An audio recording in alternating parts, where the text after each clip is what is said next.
What's up everyone and welcome back to the MMA Zone. Today, let's get started with Israel Adesanya reveals next UFC fight. Former UFC middleweight champion Israel Adesanya has put to bed fears that he won't compete until 2027. After previously teasing a lengthy hiatus, the last stylebender found himself on the receiving end of a call-out from Alex Pereira. The call-out went unanswered, with Pereira moving on, and fans wondering when the former champ would return to action. This week, during an interview with IFL TV, he gave an update on his return, letting fans know that they'll see him in action sooner rather than later. Me right now, I'm taking my time. Like my last few fights, I had 4 fights in 14 months as a champion in the UFC. That's unheard of. I was the most active champion, not fighter, champion in the league. So life has forced me to take some time off, and I will. But you will see me soon. I said 2027, and the out there actually thought I meant that, but you'll see.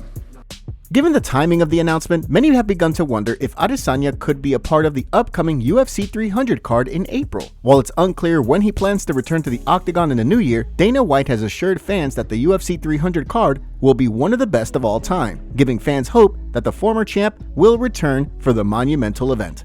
Next up, let's take a look at Alex Pereira fighting at heavyweight next. Fans have continued to theorize as to what the UFC 300 headliner will be, with many of the promotion's biggest stars like Alexander Volkanovski and Sugar Sean O'Malley booked for fights right before the event. The general consensus is that Conor McGregor is likely to be the headliner. At the same time, however, Alex Pereira has fueled speculation that he could look to make UFC history at the event, posting a cryptic message on Instagram that simply read, 30 plus 300 equals 3. Fans have continued to wonder just what the math equation could mean, with many speculating that the 30 represents the 30 pounds Poatan would gain to make it to heavyweight. The 300, of course, seems to indicate UFC 300, with the result of 3 leaving fans under the assumption that Pereira will look to go for a third title. Others believe that the 3 could represent a trilogy fight with Israel Adesanya, given that the last stylebender recently announced his return. However, so far, the light heavyweight champ has yet to shed light on the meaning behind the post. If he looks to move up to heavyweight, the general consensus is that he'll likely wind up fighting interim champion Tom Aspinall, who's 30 years old, and wants to remain active between now and the John Jones vs. Stipe Miocic fight.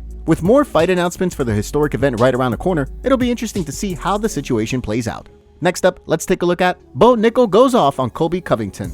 Despite befriending Donald Trump, much like Colby Covington, Nickal isn't a fan of the recent trash talk from the former interim champ. On the heels of the outspoken and oftentimes controversial welterweight finding himself on the receiving end of criticism for comments made about Leon Edwards' dad both before and after their UFC 296 fight, Nickal weighed in during a video for his YouTube channel. Yeah. And obviously the trash talk has been intense. Dude, MMA trash talk recently has been going far. It's been crazy. Yeah. It's insane. Yeah, hard to watch. Yeah, I don't know why people are doing that.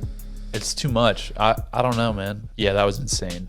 Yeah. I just feel like if you want to say something like that to somebody, doesn't matter. You're just kind of a bad person. Yeah. Like, I don't think you're, I mean, especially if you just double down on it over and over and it's just not just go with it. I just feel like that's just not good character. It's yeah. low character, just not good person. That's what I hated about it even more is Colby Covington when they were doing the face-off and he said, I was in character, man. Yeah. Yeah, that was bad. That was bad. But yeah, I don't know, man. It's just what people think they need to do nowadays. Nickal notably recently indicated that he would be returning to the octagon at UFC 300, which was followed by UFC CEO Dana White announcing a fight between Nickal and Cody Brundage for the event. The fight will be a notable step up for Nickal, with Brundage being an 8-fight UFC veteran who's riding a 2-fight win streak into the bout. With his sights set on a big 2024, don't expect any of Colby Covington's style of trash talk from the undefeated prospect.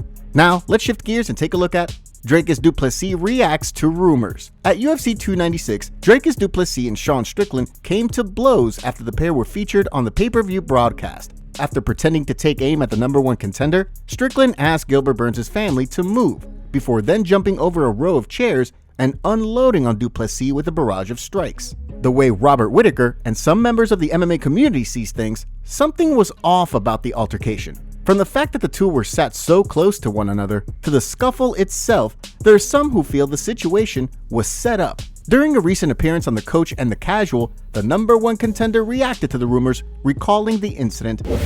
you the. You think they put you together near each other on purpose, bro? No, well, I mean that. I don't think so. Come on, then. What was the last? And then we were looking at each other, and it almost like he said something, I said something, and it was almost like, okay, that's the end of the storm. And I turned, but still looking at him, and he turned away, and then he just jumped. Yeah, because it was like I thought it was over, and he just jumped. Like, okay, here we go. And then, I mean, it was a good old-fashioned scrap. I mean, mutual combat. With the fight right around the corner, in the new year, the pair will have the chance to settle things inside the octagon sooner rather than later. Considering the personal nature of the barbs being traded between the two, it sounds as though, when they meet in the octagon, fans can expect fireworks.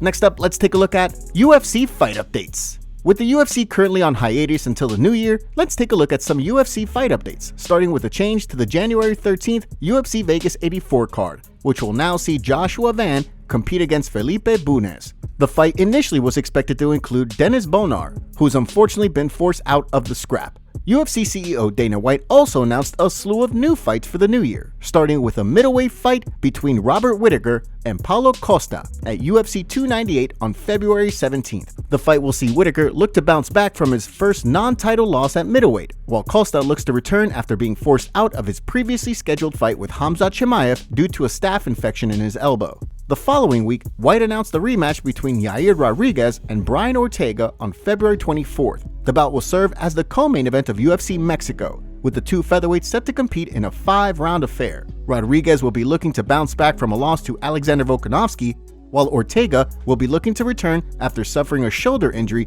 against Rodriguez his last time in the octagon.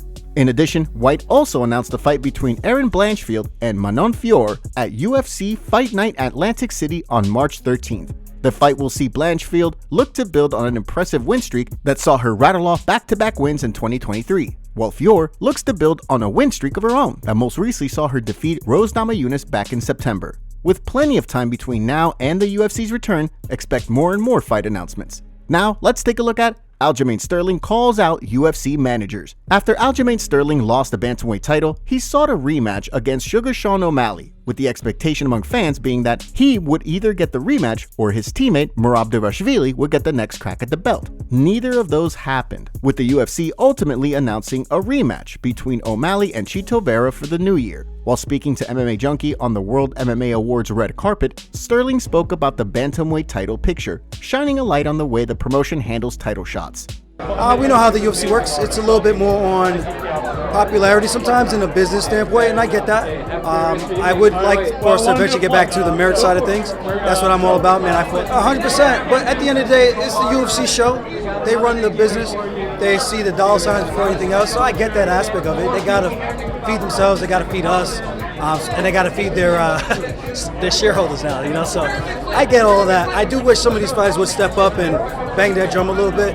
With Dvalishvili set to compete against Henry Cejudo in the new year, the expectation is that the winner of the fight will get the chance to compete against the winner of the UFC 299 O'Malley vs. Vera rematch. In the case of Sterling, given that he isn't getting a rematch, the former champ will now be moving up to featherweight, where he will face Calvin Kattar in his long-awaited 145-pound debut. Now let's take a look at Islam Makhachev will expose Leon Edwards. After watching Leon Edwards and Colby Covington compete at UFC 296, Islam Makhachev was quick to take aim at both fighters backstage, putting Edwards on notice while indicating his desire for a fight with the champ. The way Henry Cejudo sees things, the lightweight champ has all the tools necessary to expose Leon Edwards. Speaking in a video for his YouTube channel, Cejudo broke down a potential fight between the two. Islam Makhachev is a different wrestler. Colby Covington started to bring out the wrestling too late. You know what I'm saying? But the simple fact, the attempts that he did have, and he actually went for broke, and he actually went to take him down, he easily got takedowns. And this is where I feel like a guy like Islam is going to expose him, because he does fight everybody the same. We saw it with guys like Israel Adesanya. We saw it with guys that are just pretty much one-dimensional. So far, despite his indications after the fight, the next step for Makhachev is expected to be either a rematch with Charles Oliveira or a clash with Justin Gaethje. However, so far, the UFC has yet to announce either fight. Although he's indicated in the past that he's interested in a fight at 170 pounds, he's also stated that there are worthy opponents in his division. Should he manage to continue his reign, it sounds as though a move to 170 is in his future. The MMA community roasted Dana White after he announced some of the fights on UFC 300, With how much hype has been put on this event, fans are wondering if the fights announced are just prelims. Here's what the community had to say. Dana White accepted. Unless this card has McGregor, no one cares. This the prelims, right? UFC 300 is definitely a Conor McGregor fight. No other reason to put Yuri on the main card. Shake my head. Nobody wants to see Aljo fight Kattar, bro. Yeah, this is already turning out to be underwhelming. Not gonna lie, but for what I'm expecting for 300, these better be prelim fights, otherwise 300 will just be your average card. Make sure to leave a comment and you might get featured in our next video. Thanks for watching. If you enjoyed, make sure to subscribe and turn on notifications to never miss any MMA news. Check out our video from yesterday if you missed it. See you tomorrow.